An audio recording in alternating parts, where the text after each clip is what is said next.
Hello dear students, I hope you have covered all the videos that we discussed so far. Students, in today's lesson we will start our new topic, that is from your writing section. We will be talking about formal letters. We will try to find the format of writing a letter. But before discussing the format, we should know what a formal letter is and what is the purpose to write this. A formal letter is a letter which is written for official purposes. To whom? To authorities, seniors, management, etc. Also, we write these type of letters to principal in schools. So, in this type of letter, we should keep some points in our mind. It is written in a formal language.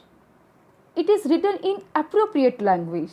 Appropriate means to the point, because we have to maintain the dignity of the authority to whom we are writing. It has a suitable format. So let's discuss which type of format it has. First comes sender's address. Your own address you have to write at first. Keep in mind the address should be on the left side of the page. Don't write in the middle or on the right side. Then leave one line and comes date. Make sure how to write a date. Means write the way how I have written.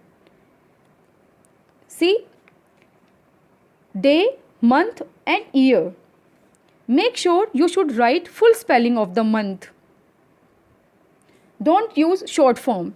Then leave one line and comes receiver's address. Receiver's address means whosoever going to receive the letter. It depends on the question. So you have to read the question carefully and then decide to whom you are writing. For example, in this letter, read the statement. Write a letter to the postmaster. Now it is clear that you are writing your letter to the postmaster. According to that, I have used the receiver's address here. The postmaster, head post office, Hisar. Then leave one line and comes your subject. Students, make it a point that subjects should be precise. Don't write stories here. Subjects means what is the letter all about, not a letter itself. So it should be precise. Then leave one line and comes the salutation. Salutation, you have to be formal here also. So use sir or madam. Don't use the name of the authority. Leave one line again and start your letter. This is to inform or with due respect you can start with. It means you are going with your body copy of the letter. Body copy has three parts. One is introductory part. In one or two lines you should have to introduce yourself. Then comes the second half, means the main purpose of writing the letter. It includes one or two paragraphs. Then you have to conclude the letter in the last line.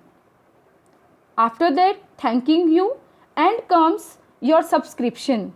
Means yours faithfully, yours truly, yours obediently. Do not write your favorite student, yours lovingly, etc. because it looks weird. And we have to avoid all these things in our formal letter. And then comes the last thing, your signature and the designation. Means if you are on a post, then you have to write the designation and above that you have to put your signature.